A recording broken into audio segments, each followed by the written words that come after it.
seem to understand I mean to plug it in, but it should still be able to work, right?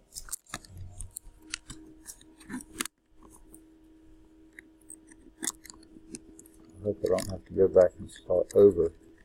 Sometimes these things are really fickle about the order of things.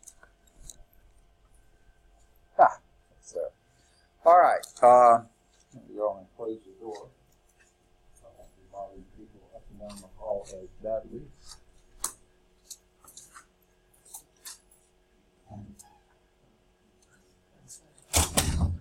Okay.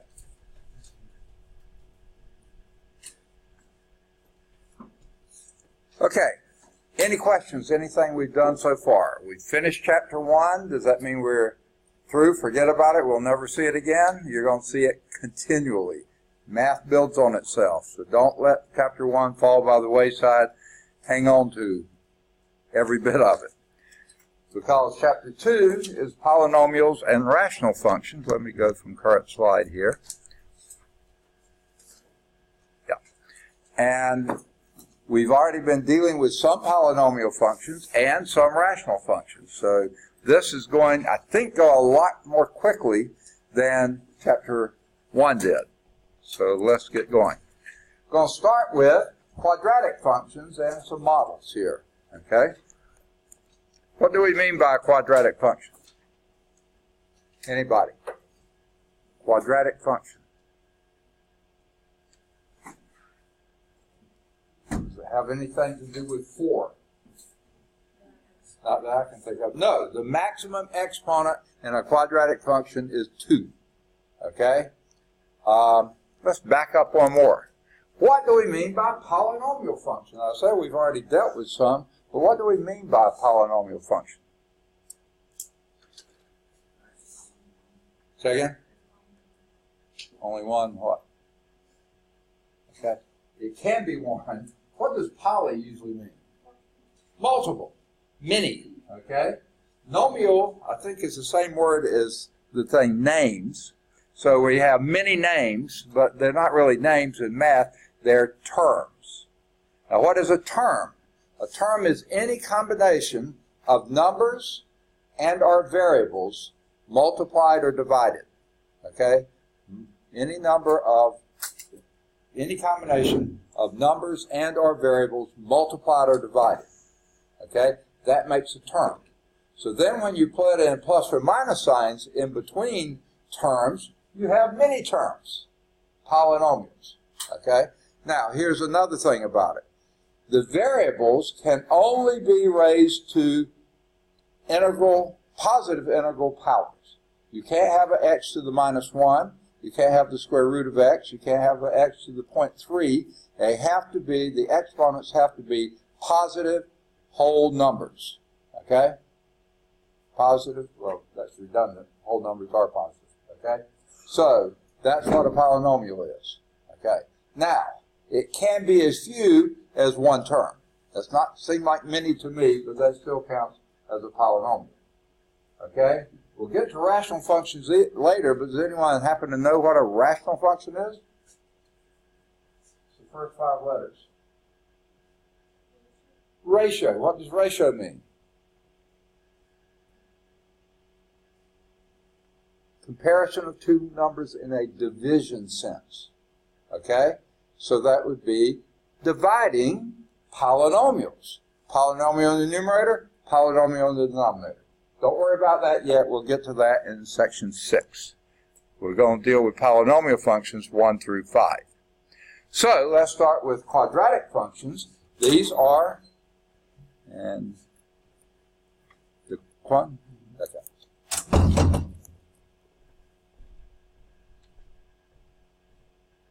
I know you're, there you are. Okay. All right. So, these are polynomial functions, maximum exponent 2, but it can have exponents of 1 or 0. Of course, the exponent of 0 is the number 1. Okay? X to the 0 is 1. Anything to the 0th power is 1. except for 0. 0 to the 0th power is not defined, so don't even do that. But so it can have exponents of 0, 1, or 2. The maximum has to be 2. So that's what makes a quadratic function a quadratic function. So we'll analyze the graphs of quadratic functions. Can anyone tell me right now what the graph of a quadratic function is? You don't have to know this yet. We're going to hit it. Anyone happen to know? We'll get there. Okay, we'll write quadratic functions in what we call standard form. Now, I bet you, all of you have had quadratic equations before, and they had a standard form. A quadratic function in standard form is a little bit different from the quadratic equation in standard form. So we'll talk about that too. And we'll use the results to sketch graphs of functions. They love sketching graphs, right? And we'll find minimum and maximum values of quadratic functions in some real-life applications. All right? So let's start with the graph of a quadratic function. In this section, we'll study the graphs of polynomial functions, not just quadratics. You are introduced to the following basic functions. What is this one called? A linear function, constant function, squaring function. Which one of those is a quadratic? The squaring function is a quadratic function. Maximum exponent here is 1. Maximum exponent here is 0. It doesn't have an exponent. Excuse me. It's Sharona. Okay.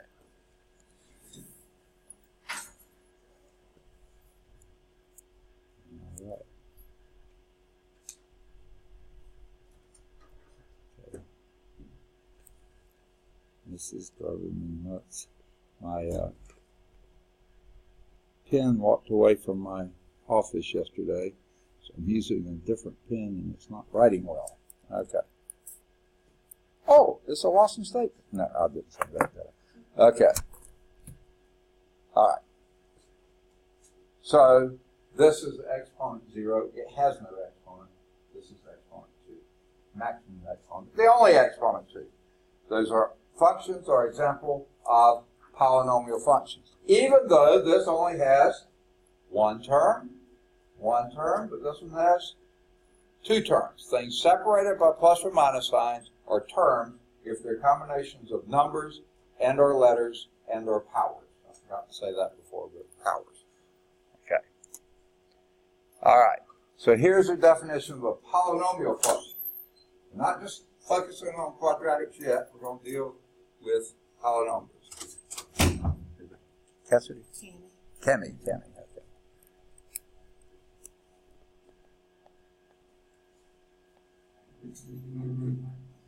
Okay, I know you're in here.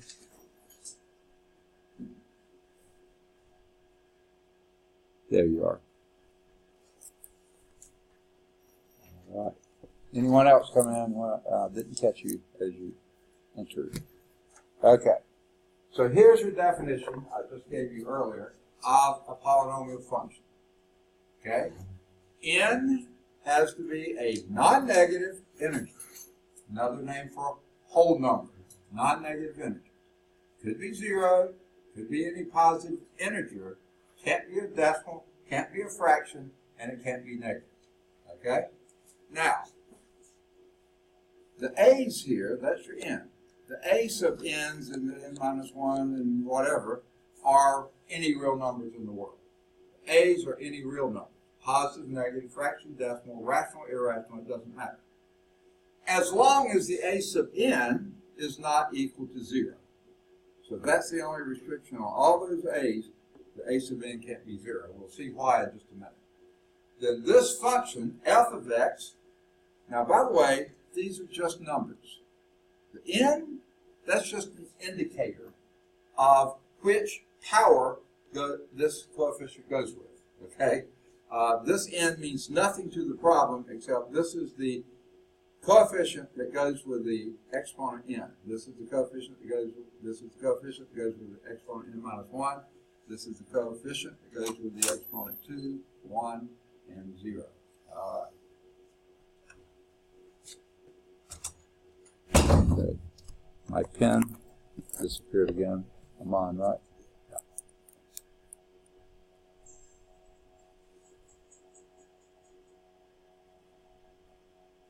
Okay. Okay. So these subscripted ends are nothing but markers. They have no influence on the problem. They just tell you which power these coefficients go with. Charles? No. Amari. Got it. Okay. All right. Good deal. Okay. Now, these ends are integral to the problem. These are exponents. So the ends here are very much part of the problem. These ends here just tell you which exponent this coefficient goes with. That's all the subscripted ends. Okay. So here's the function. Some real number, not 0, times x to the nth power, some other real number times x raised to, and this could be any number, including 0, times x to the n minus 1. Count on down on your x's until you get a sub 2, x squared, plus a sub 1, x to the first, plus a sub 0, x to 0, which equals 1.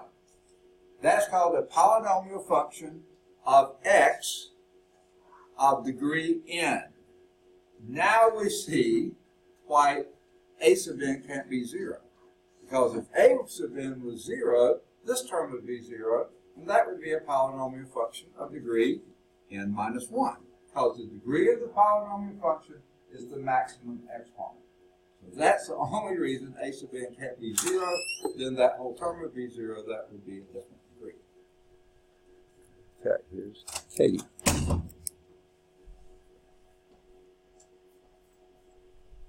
Okay. All right. Polynomial functions are classified by degree.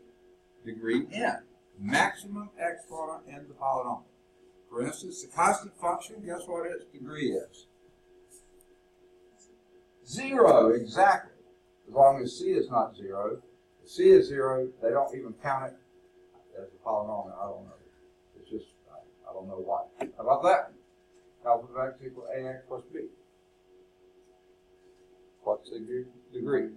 1, because the maximum exponent, the only exponent is 1. Okay? In this section, we'll study second-degree polynomial functions, which are called quadratic functions. Never have figured out why they call them quadratic. It sort of sounds like the 4, but it isn't. It's a maximum degree of 2. Okay? Now,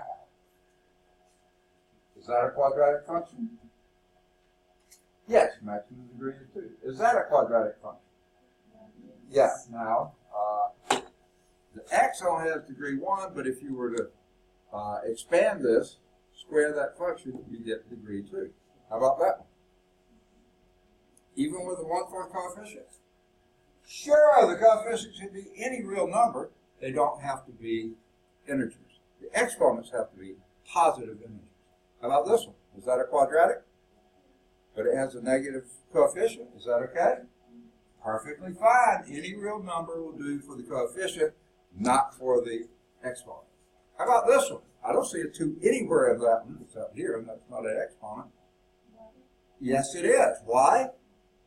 When you foil it, you're going to get a maximum exponent of x of 2, x squared. Very good. Note that the squaring function is a simple quadratic function that has degree 2. We already noticed that, didn't we? Okay. So here's your definition of a quadratic function. Let a, b, and c be any real numbers. Earlier we were calling a sub n minus 40i. Now we're just going to call them a, b, and c. As long as, guess what? That first one, a, can't be 0. Then this is a quadratic function. F of x is equal to a x squared plus bx plus c. Maximum exponent is a 2. That's why the a can't be 0. Because if a was 0, that would be a linear function, not a quadratic. That's a quadratic as long as the a is not 0. Now, do any of you, does this look sort of familiar to anybody? Yeah, that's sort of the standard form for our quadratic equation, especially if you had equals 0 out here. That would be the standard form for a quadratic equation. Don't put the 0 equals 0 there, but make that equal to f of x. That's now an example of a quadratic function. It's not its standard form, though. We'll get to that later. The graph, and this is what I asked earlier, of a quadratic function is a special type. Now, they call it a U-shaped curve. I know why they call it that. I really don't agree quite with that, because you see with the U, these ends go straight up. They never go straight up with a polynomial function. Why they call it a U is it's curved at the bottom like a U. So don't pay attention to what happens out here, just down here. That's why they call it a U-shaped curve. That is called a parabola. Parabola. Parabolas occur in many real-life applications, especially those involving reflective properties, satellite dishes, flashlight reflectors, headlamps. You ever throw a football? That follows the parabolic line. Basketball, baseball, volleyball, okay? They all follow parabolic arcs, okay? And everything pretty much does. Now, here's a property of why they say this with parabolas. It's sort of a curved surface, okay? You see satellite dishes, that flashlight, the silver thing behind your headlamp in a car, that's a curved surface. That's a parabola. A parabola has a point on it called a focus, okay? And if you place a light source at the focus, it reflects off a parabolic mirror. All the rays come off parallel. That's why your headlamp of the car, they place the headlight right as close to the focus as they can, and then it does parallel. Now, there's some spreading. Why? Because that is a point source of light. Not all of the light is at the focus. The focus is a single point, the rest of the light, so it spreads a little bit. Same thing with the flashlight. That it spreads a little, but that's why it does that. The reverse is true of a satellite dish. Well, the satellite dish is pointing to a satellite somewhere way, way away, so the rays coming in, electromagnetic radiation coming in from the satellite, is coming in parallel. It hits the parabolic surface and reflects to the focus. And guess what's in the focus? The receiver. That thing out there, that's receiving those signals from all around here, that increases the strength of the signal, and then that feeds into your house. So that's why those are parabolic shapes. Okay? Your lamp, headlamp in the car, same thing. There are some renewable energy sources that use parabolic mirrors to focus the light onto a tube containing a liquid, and then it focuses all the energy from the light from the sun onto that and heats up the liquid very, very hot and produces steam to produce power. It's a pretty expensive setup, and you have to keep your mirrors clean. Don't like pigeons, So, but anyway, lots of uses for parabolas. All parabolas are symmetric with respect to a line. That line is called the axis of symmetry. Everything on one side of the line is reflected across that on the other side. Or sometimes just called the axis of the parabola. The point where the axis intersects that parabola is called the vertex of the parabola. All right? We're going to talk about the vertex later with some special emphasis on it. So I may even mention it now. I think I will. You see, now that's not exactly a U-shape. It looks U-shaped down here because it's curved, but up here, these wings are always spreading, not going straight up. That is a parabola, okay? F of x equal ax squared plus bx plus c, as long as that a is this one's, the a is greater than 0. What that means, it opens up. okay? Because in the long run, okay, for very large x's, the x squared terms wipes out the other, takes over. So if that a is positive, and the x squared is always positive, right? You square any real number and it's going to be positive. Multiply it by a positive number, you get a positive number. So the bigger the x is, the this is going to be positive, if that a is positive. However, if the a is negative, that means, so because the x squared is still positive, this flips it down and sends it very, to very large negative numbers. Okay? So in other words, on one where a is positive, the vertex is the lowest point, and when a is negative, the vertex is the highest point, and the axis goes through the vertex. Okay?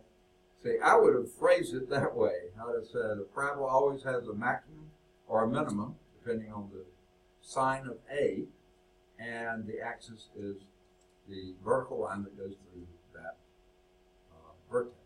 So, either way you say it's right. Okay? Now, any questions on that so far?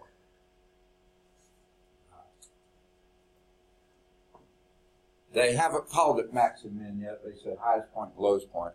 I use that terminology because that's what we're going to use later. So when the leading coefficient is positive, you know then the graph is going to do what? Open up. Okay? F of x equals ax squared plus bx plus c. Again, that's a polynomial function, but not in standard form. That may look like a standard form, and it's pretty common, but it's not standard. That's a parabola that opens upward when that leading coefficient is positive. Doesn't matter the sign of b or c, this takes over in the long run for very large x's. Okay? When the leading coefficient is negative, however, that means it's going to be opening downward. Because in the long term run, the negative drags that whole parabola down. Now, here's the simple, I don't want to say the simplest. One of the simplest types of a quadratic function is when you have no b or c. The b and c are 0. They can be, by the way. So this is almost your parent function. If a was 1, that would be your squaring function. If a is anything other than 1, then that's, you know what it does. Vertical stretch, vertical straight. And if a is, of course, negative, that flips it over. Positive, it opens up. Make sense? All right.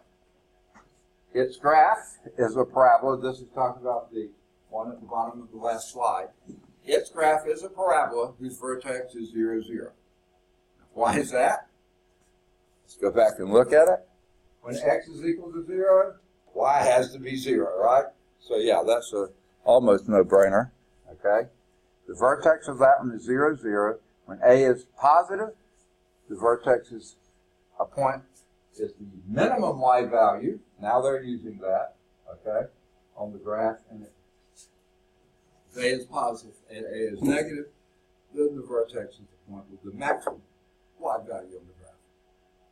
Here it is.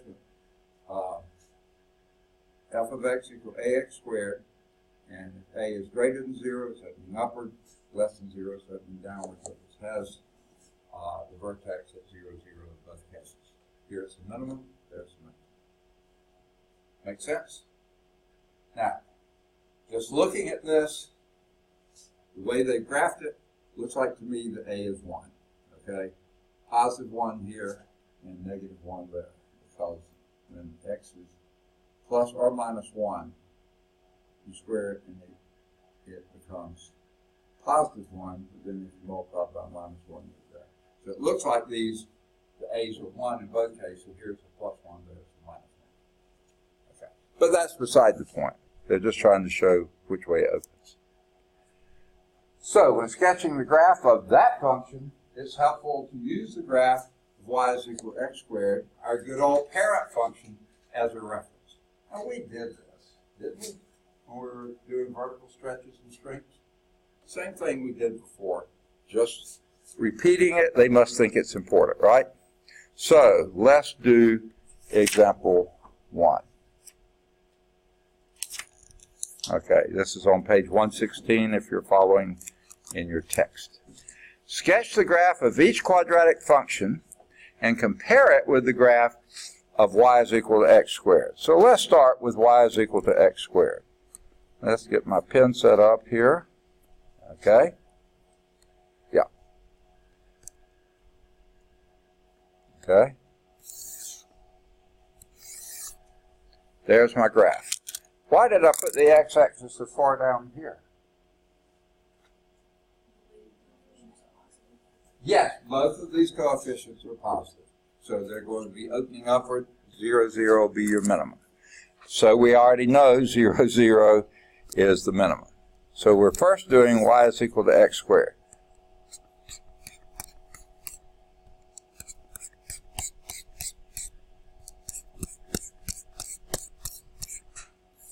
Okay, give me a few more points. I got 0, 0 done for you. Sorry about that. Give me some other points for y is equal to x squared. Pretty easy. Second, 1 what? When x equal 1, what's y? 1. Okay, 1, 1. Give me another. 2 what? 2, 4. That would be about there. Another. 3, 9. That's off scale, but somewhere up there. Okay? About a couple more. Second? Yeah, but I can't, that's off scale. I can't draw it, because I only went up to 8 there. Negative 1 what? 1, okay. Next. Negative 2, 4. Hey, look at that. And if you did negative 3, it would be 9. Look at that. It's symmetric about the y-axis. The y-axis must be the axis of symmetry, or just the axis. Okay? It's not always. In this case, it is. So there's our parent function. Y is equal to x squared. What does f of x, what color you want f of x to be? Pick a color, any color. Second? Blue. Light or dark? Light. Okay, we'll pick light blue for f. Okay. Now what does that do to every point on the graph of y is equal to x squared?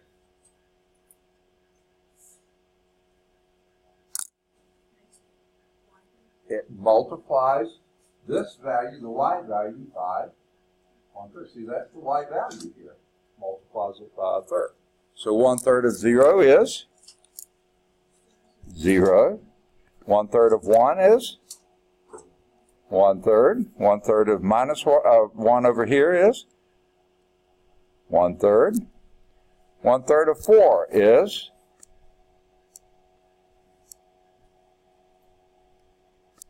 4/3. 1 1/3, right? 4/3 of 1/3 of 4 here would be 4/3. That's 1 1/3. Okay. Now that 9 that I couldn't plot, that 3, 9, right? 1/3 of 9 would be 3. So 3, 3 will be on this one. And minus 3, 3 will be on that. Okay? The next one, I think she said 16. 4/16 would have been on that if I could have graphed it. 16/3 is 5 1/3. So that would be there. And there. I don't think I got the first one quite right. Okay. 6 squared would have been, yeah. No. 5 squared would have been 25, and 1/3 of 25 is 8 1/3. So somewhere about there and somewhere about there. Okay? So here's the graph of f of x. 1/3 of x squared. The elephant sat on it, okay? Vertical shrink, okay? Because your coefficient is less than 1. Right? How about g of x? What color you want g of x to be? Pick a color. Green, light or dark? Dark, okay? So what is g going to do to our parent function? It's what? Stretch it, because you're going to multiply every one of these y values here by 2. So 2 times 0 is 0. 2 times 1 is 2. 2 times 1 here is 2. 2 times 4 here is 8. And 2 times 4 here is 8. Don't have any room for any more, so here's what it's doing. I'm not drawing this too well, but there's your parabola. Also a parabola. Now, it needs to be curved at the bottom. Mine's not too well curved at the bottom, but it is curved, and that's a vertical stretch. You've doubled the y value everywhere, okay? So it's a vertical stretch. Vertical shrink here, multiply the y value by 1/3, made it smaller. Here you multiplied it by 2 greater than 1, it stretched it and made it bigger. Does that make sense? All parabolas, by the way. Okay? So, let me erase my stuff and see how they do it. Any questions for our erase? Okay? Comparing with y is equal to x squared, which they did as the gray curve here, the output of f of x equal 1/3 x squared shrinks by a factor of 1/3, creating a broader parabola where the elephant sat on it, right? Making it broader here. Because each of the y values is less 1/3 that of the previous y value. Okay, but then when you multiply it by 2, the g of x, it stretches by a factor of 2. All the y values are doubled. So this is now stretched upward. So that's inside the the original parent function. And it's it makes it narrower because it's a vertical stretch. Does that make sense? All right. In example 1, note that the coefficient determines how wide the parabola is. That A determines that. When the absolute value of A is small, what we mean by that is between 0 and 1, the parabola opens wider than when the absolute value of A is large, meaning greater than 1. We know that the graphs of, what does this one do? Y is equal to alpha of x plus or minus c. What does that do to your function, the graph?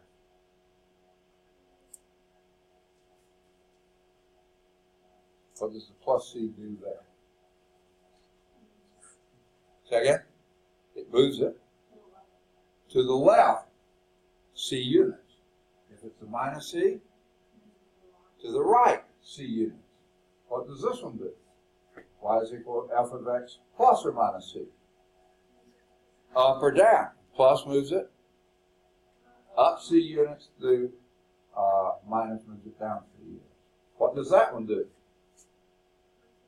Reflects it across the x-axis. Well, no, that reflects it across the y-axis. Because the minus x, whatever was a plus x here, minus x moves it over there. So it reflects it across the y-axis. This one reflects it over across the x-axis. Well, if it was up here, it moves it down there. If it was down here, it moves it up here. Okay. Now, those are all what we call rigid transformations of the function y equal alpha of x. I told you the chapter 1 material was still important because we had all this in chapter 1. And you may have noticed, can't remember if that was on your quiz or not, but I know it was on your test. And here it is in chapter 2, so guess what? You're very likely to see it again. Okay? Now, for instance, in the figures below, notice how the graph of y is equal to x squared, the parent function, can be transformed to produce graphs of this one. What does this one do? First thing it does,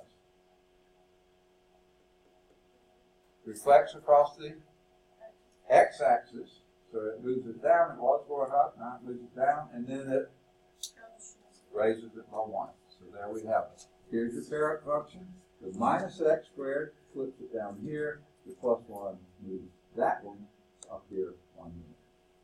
I like doing it that way because if you try to add 1 to it first, then you reflect across the line y is equal to 1.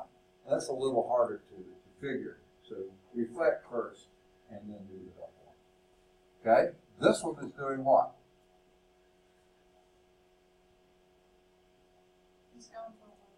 It's what? It goes to the left 2 and down 3. Sure enough, the vertex goes from 0, 0, left 2 to minus 2, down 3 to minus 3, so the vertex winds up at negative 2, negative 3. A left shift of 2 units followed by a downward shift of 3 units. Now this one, it really didn't matter. You could have gone down first and then left 2. That won't matter. Sometimes they matter more than others, so be careful. I usually like to take them in the order I see them. Okay. Now we get to what I've been hinting at, the standard form for a quadratic function. It's not the ax squared plus bx plus c. That was standard form for a quadratic equation, especially when you set that equal to 0. Where do we use that? Where did we use that standard form for a quadratic equation?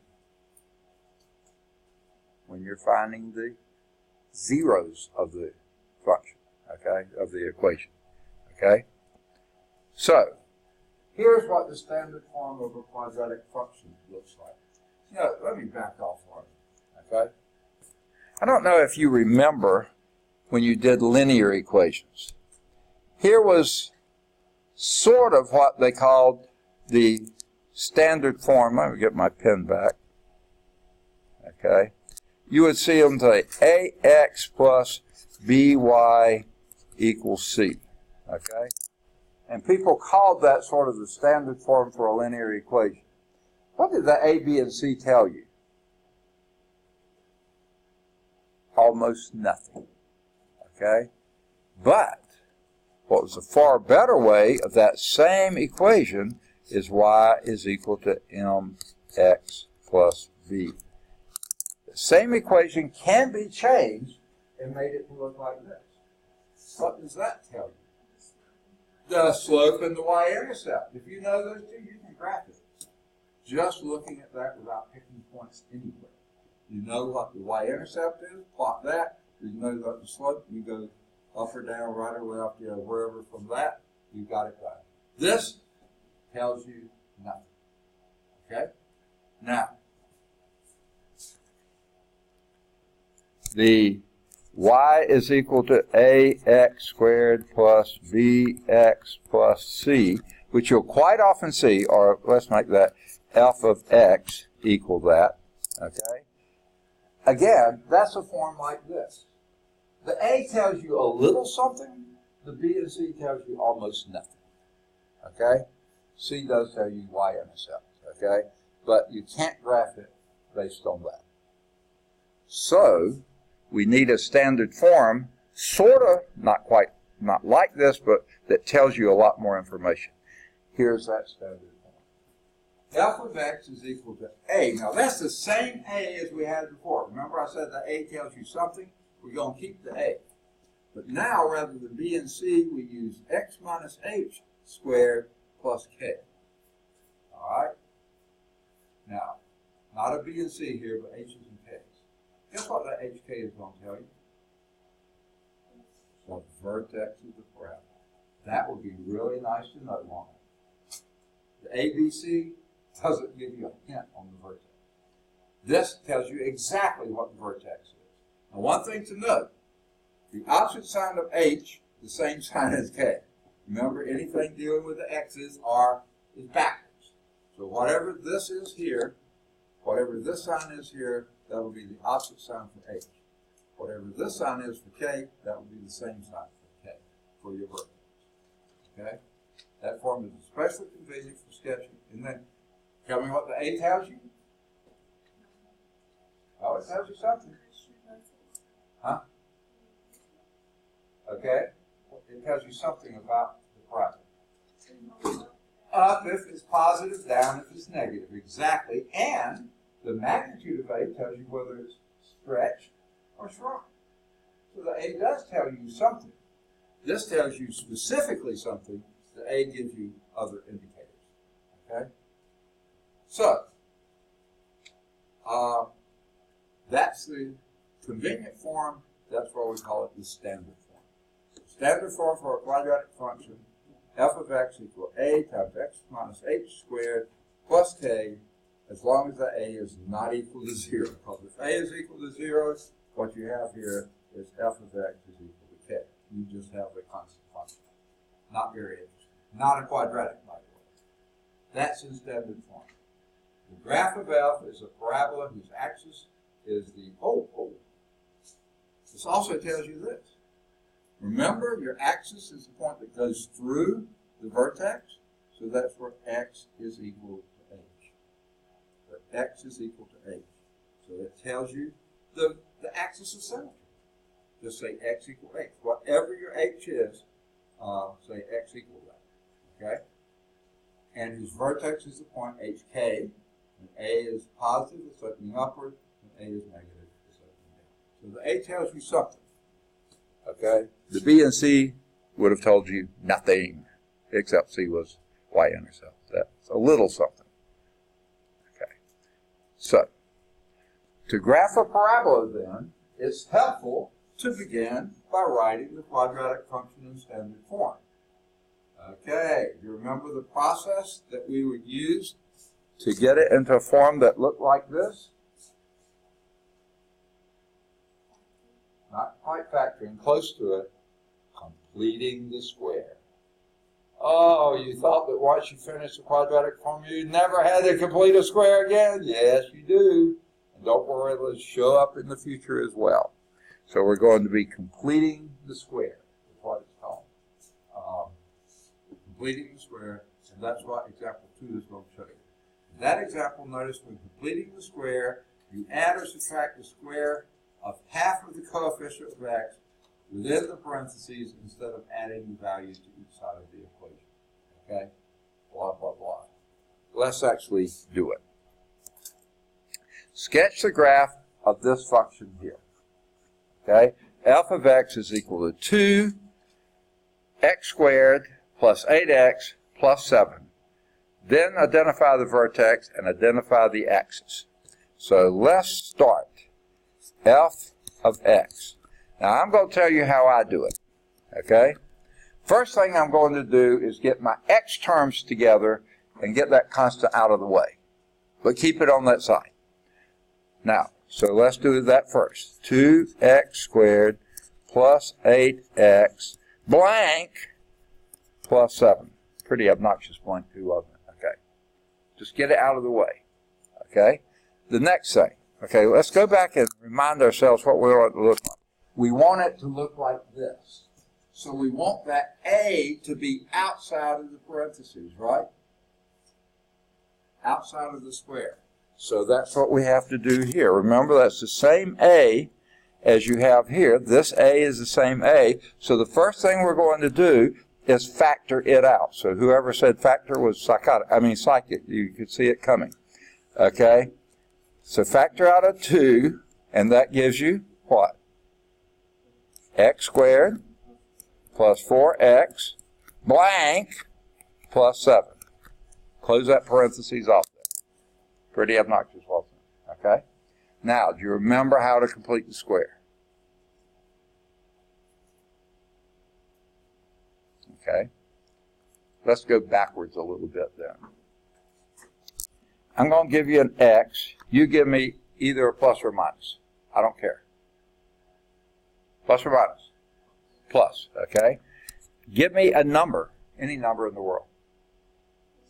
2, okay? You're looking ahead, aren't you?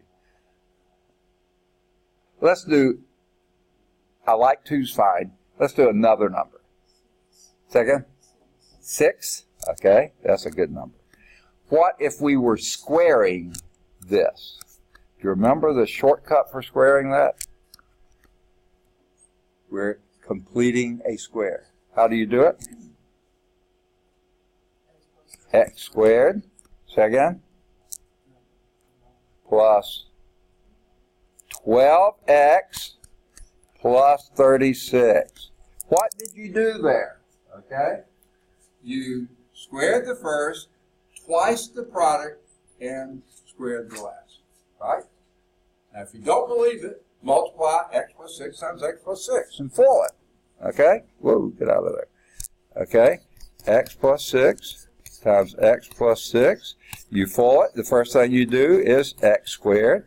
Then you do a plus 6x. And then you do a plus 6x again. You double the product. And then you square the last. Okay. That's x squared plus 12x plus 36. Very good. That's squaring something. Okay? So if you're trying to sort of undo that, this is called completing the square. Okay, I'm going to erase this just because it's ugly. Okay. All right. Now, when you're undoing that, trying to find out what that square was, how did we get this before? Double the product. So here we're going to, you're undoing it, so you half it, divide by 2. So divide the 4 by 2 and you get 2, and then you square that and you get plus 4. That's why I didn't want to use 2 because it's the same number on both things. Now, I'm going to do this. This is what I usually do. As soon as I take half of that 4 plus 2, that's going to be the completed square. Guaranteed, because square this, x squared, twice the product, 4x, square that, 4. Yes, you have it. Okay.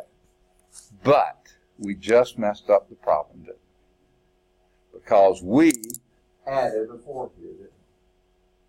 But we didn't just add a 4, we added 2 times 4, which was 8.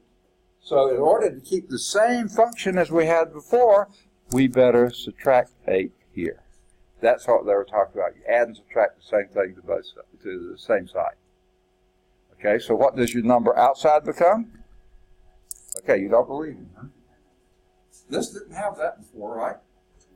So when we took half of this and half of this and squared it, we got a plus 4 here. We just changed the problem. We changed it by adding 4 here, multiplying by 2, that's adding 8. So to get the same thing, we have to subtract 8. So we go back right where we started. Okay? This is a shell game. Okay? Where's the ball? Okay. So what do we have left over on the outside? Get out of there. Say again? Okay. Yeah, we're trying to get it into the form, the standard form, but we can't just go throwing in numbers without, if we add a number, we have to subtract the number. If we subtract the number, we have to add a number. Because we have to keep the equation the same. Okay? So these added to be a minus 1. And now guess what we've got? Standard form. What's your A? 2. It always was. The A is equal to 2. What's the next number called? H. And what is your H in this case? Remember, it's associated with the X. It's a negative 2. Always the opposite. Remember, anything doing with 8, the X is always, and what's your K? Negative 1. All right. So we've got our key numbers here. What does the HK tell you? The vertex. And it says identify the vertex. We can right there. The vertex is negative 2, negative 1. How about the axis of symmetry? I'm going to call it OOS. Okay. Now that's written as an equation. It's always written as x equal h, negative 2. Because it has to go through that number there, x equal negative 2. Does that make sense? Yeah or nay? Okay. Guess what? We can sketch this just fairly simply. Okay? Here's what we'll do. We know it's opening up, but we know that we've got to allow some room at the bottom because, well, let me tick off a few points. 1, 2, 3, 4, 5, 6, 7. Negative 1, 2, 3, 4, 5, 6. Positive 1, 2, 3, 4, 5, 6, 7. Negative 1, 2, 3. Okay. Where do we start?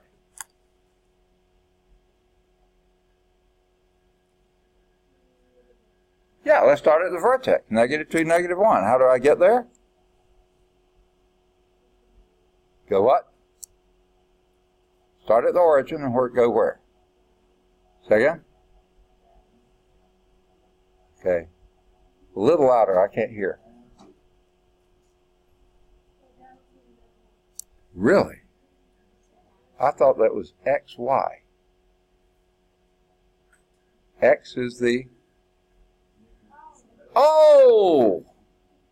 X is the horizontal axis, Y is the vertical axis. So you go left 2, down 1. So that's where you start at negative 2, negative 1. Okay? And then you move from there. Okay? Now, I'm going to cheat a little bit because they never tell you this, but remember I did tell you that the C does tell you something. In this original form here, what does the C tell you?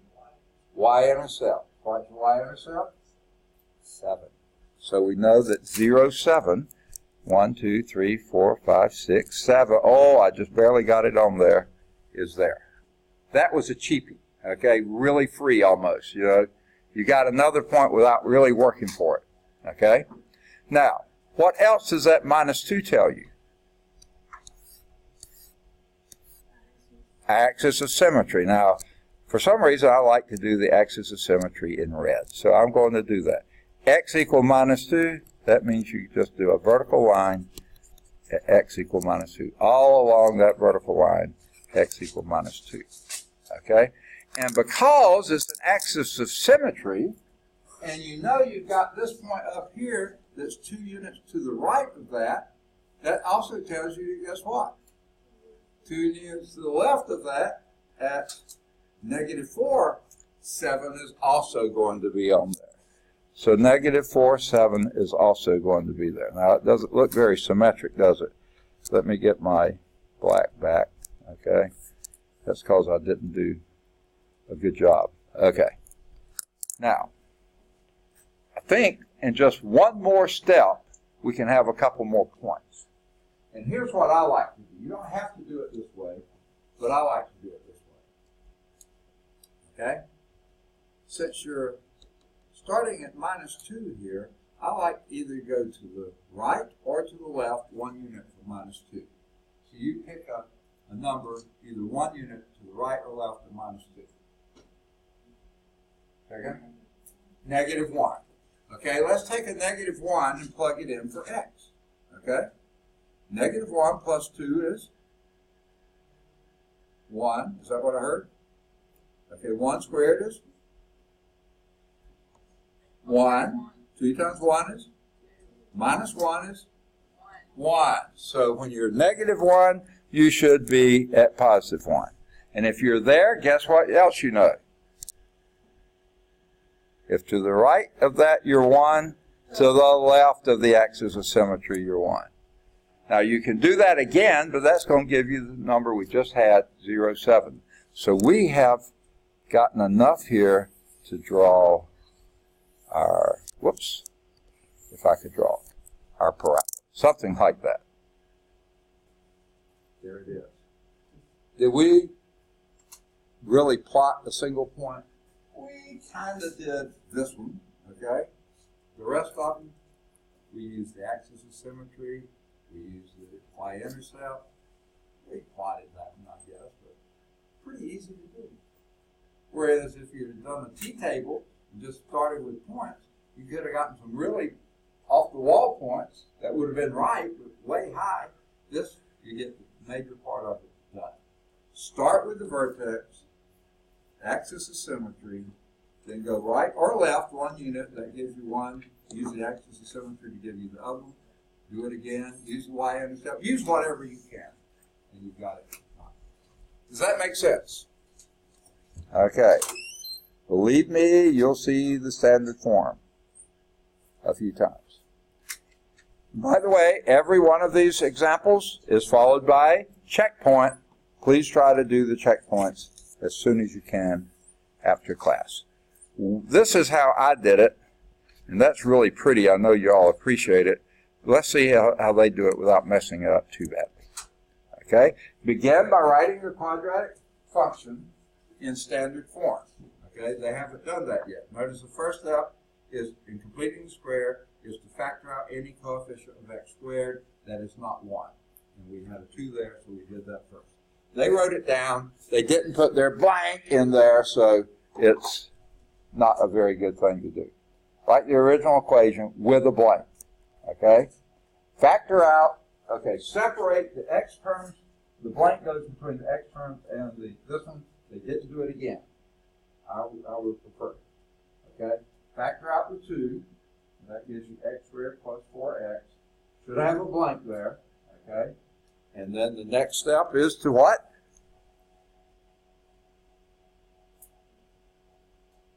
After you factor out that 2, have x squared plus 4x blank plus 7. What's the next step? Yes, take the linear coefficient, 4, divide by 2, and then square it. Okay? And as soon as you take half of it, write it down on the line below. That's what I do. But you don't have to. They're going to do it later. They added 2 and then subtracted. They added 4 and then subtracted 4. Now, I don't like subtracting 4 in here. Well, I see why. So you will see that's what you did. And it's okay. You can do it there if you want to. But this part is completing the square. This part is just making up for the fact that you just changed the problem. Okay? So add and subtract 4 within the parentheses. I like to subtract it outside the parentheses. But you got to remember to multiply by 2. By adding and subtracting 4 within the parentheses, you must now regroup the terms to form a perfect square trinomial. The perfect square trinomial is the... Boy, they take a while doing this, don't they? The perfect square trinomial is this one, okay, just the plus 4, and then you have a 2 times or minus 2 times 4. If this is easier for you to understand, there's something wrong. I mean, that's perfect. Go for it. But it seems like to me this could get to be a little confusing. Whereas if you said, I added 4 here, multiply by 2, let's subtract 8 there. To me, that's better than regrouping terms and doing. But if you like this better, use it by all means. But that's where their minus 8 came from. See it? Okay. So it's 2 times x squared plus 4x plus 4 minus 8 plus 7. That gives you 2 times, and like I said, as soon as I take half of this, half of 4 is plus 2. I'll write it down here. That's always, once you factor it out with A, then when you take half of this, that's going to be what's inside your parentheses here. And then you squared it. That made it 4. 2 times 4 is 8. You have to keep the same thing. You have to subtract 8 because you added 8 here and subtract 8 there. And then that is your minus 1. That now is in standard form. Your A is 2, always was. Your H is? H is? Negative 2, and your K is? Negative 1. The H is always opposite, the K is always exactly as it is. That's your vertex, and the axis of symmetry is going to be X equal H. x equal negative 2. And that's why they did the red dotted line too. They copied it. No. X equal negative 2. There's your vertex down there, and then you go up from there. Now, they didn't do high enough to see you do intersect that from your original form, 0, 7. So you have a negative 4, 7. And then all you have to do is pick a few more points, and you got it. All right. Now, the other way you could do that is go back and plot this one. Start with y is equal to x squared, then y is equal to 2x squared, and then do your shifts up 2, down 1. If you find that easier, somewhere else, no, use it. Okay, go for it. Perfectly fine. Make sense? All right, in the figure you can see the axis of the parabola is the vertical line through the vertex, x equal negative 2. All right. To find the x-intercepts of this one, then you go to your standard form for the quadratic equation, which is setting this thing equal to 0, and what you do to find the x-intercepts of it. Either, what's the F word? Factor, or, if factoring doesn't work, and it may not, quadratic formula. One or the other, but that's the form you use for that. When ax squared plus bx plus c does not factor, you can use the quadratic formula, capitalize it even, okay, to find the x-intercepts. Remember, however, that a parabola may not have x-intercepts. Oh, is that right? What is your x-axis is here and you're opening up here? No, it's never going to cross. Or you're down here and opening down here. Never going to cross. So it doesn't have to have x-intercepts.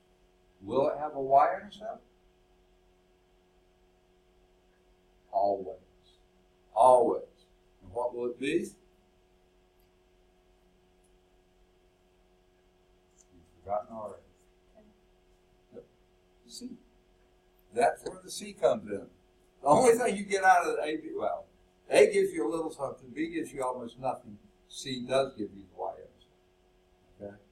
The x-intercepts, though, you have to factor this form, or if it doesn't factor, you use a quadratic form. Okay.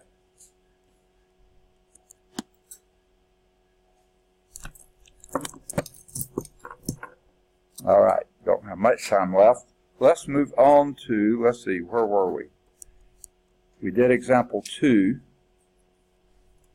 They skip example 3. So let's do example 3. Let's see if we can get it done. Sketch the graph of this. F of x is equal to minus x squared plus 6x minus 8. Identify the vertex and x-intercept. Okay? What you reckon you're going to do first?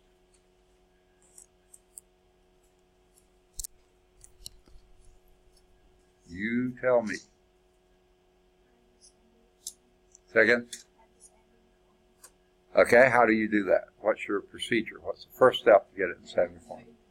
Okay, excellent idea. Factor out a minus 1. Out of what? The x terms. Just the two terms with x in it. So what does that give you? X squared minus 6x blank. Okay, you don't say it mean enough. Okay, minus 8. Okay, you got it. Haven't changed anything except how it looks. Okay, now what's your next step? Don't forget the minus 1 here. What are we going to do next? You're going to divide the minus 6 by 2, and that gives you negative 3. So I'm going to go down and cheat and just do x minus 3 squared. I know that's what it's going to be. But what you do with that minus 3? Square it, so that becomes a plus 9. And what have you just done? You've changed the problem. You just added 9 inside here, which was subtracting 9 from the right-hand side, right? So what did you better do out here? You better add 9 here. Good deal. Make sense? Okay. As soon as I do take half of this, I write it down here. Because that's always going to be the case. Okay? And that's going to be what the perfect square binomial is. And, I mean, look at it. That's it, right? X squared minus 6x plus 9. Okay? Okay? So I've got that part done. I just don't have the things outside the parentheses. What's that? Plus 1. And what does that tell you? Okay? We've written it in standard form. What are your components of that standard form? A is equal to -1. What's the other two components? H equal 3 and K equal 1. So what does that tell you? The vertex equal, okay, you just said the axis of symmetry, AOS, axis of symmetry, that's why I call it, the book doesn't call it that. They call that is X equal 3, okay? And what's your vertex? 3, 1, okay? And it says sketch the graph.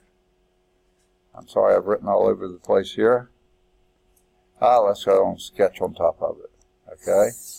Now, A equal -1 tells you what?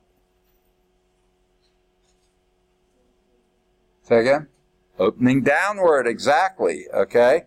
And our vertex is up here at 3, 1, so we're going to need, let's just let this be my x-axis here, and this be my y-axis. That's going to be okay. So let's tick off a few points here. 1, 2, 3, 4, 5, 6, 7. -1, 2, 3, 4, 5, 6. 1, 2, 3. 1, 2, 3, 4, 5, 6. Okay. What do I plot first? How do I find it? Go where? How? Tell me which direction, where? Right 3, up 1. Just don't say yours. Okay. So we go there. Okay. Now, from there, we can go back and look here, and I don't quite have room, do I? Our y-intercept is a -8. 1, 2, 3, 4, 5, 6. It's going to be on down there, so we can't plot that one yet. But we can go on and put our axis of symmetry in, right? And that's going to be right through this vertex. X equal 3. There it is.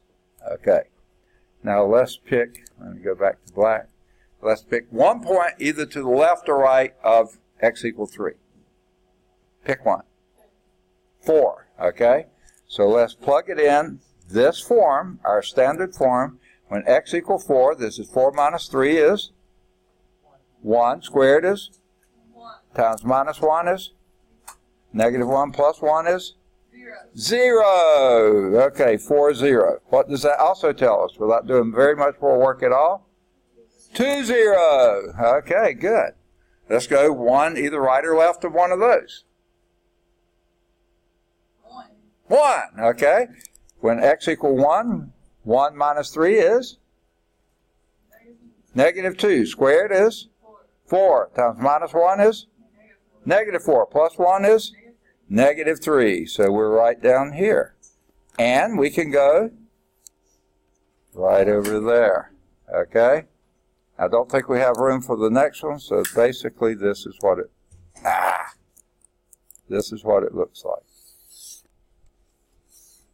Oops, I missed that one. Something like that.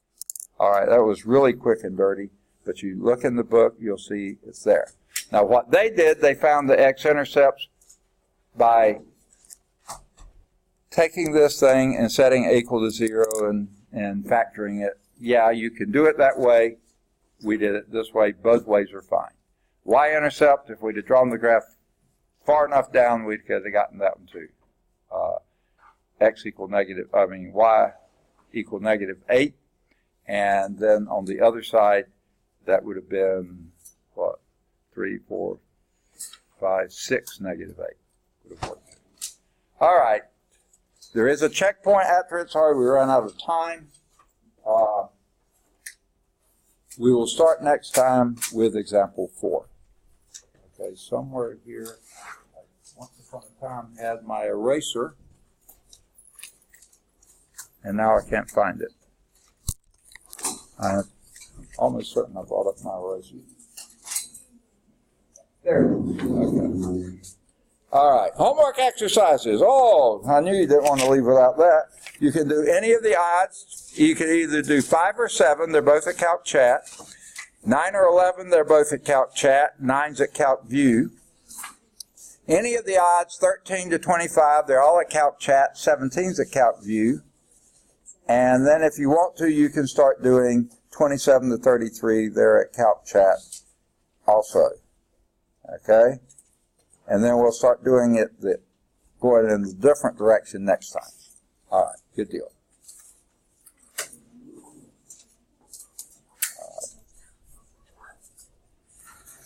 All right. And one more thing. Have a good weekend. We'll see you Tuesday.